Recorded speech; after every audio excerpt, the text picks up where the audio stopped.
చిట్యాల మున్సిపాలిటీలో ఓ ట్రాన్స్జెండర్ విజయం సాధించింది. 1వ వార్డు నుంచి స్వతంత్ర అభ్యర్థిగా పోటీ చేసిన సుధాకర్ విజయం సాధించడం అందరినీ ఆశ్చర్యంలో ముంచెత్తింది. తన వార్డును అన్ని రంగాల్లో అభివృద్ధి చేస్తానని హామీ ఇచ్చిన సుధాకర్ ఓటర్లను ఆకట్టుకుని ప్రత్యర్థులను ఓడించారు. ఈ వార్డు ఎస్సీ జనరల్ వర్గానికి రిజర్వ్ కాగా సుధాకర్ స్వతంత్ర అభ్యర్థిగా పోటీ చేశారు.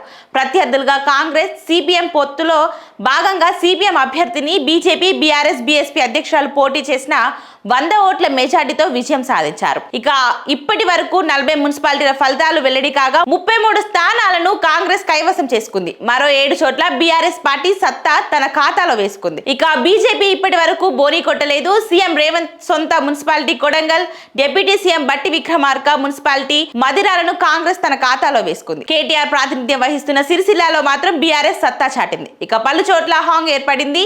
మహబూబాబాద్ జిల్లా కేసముద్రం మున్సిపాలిటీలో ఏ పార్టీకి మ్యాజిక్ ఫిగర్ దక్కలేదు. మొత్తం 16 వార్డులో కాంగ్రెస్ 8, బీఆర్ఎస్ 8 వార్డులో విజయం సాధించాయి. దేవరకద్ర మొత్తం 12 వార్డులో కాంగ్రెస్ 6, బీఆర్ఎస్ 4, బీజేపీ 1, ఇతరులు 1 స్థానంలో విజయం సాధించారు.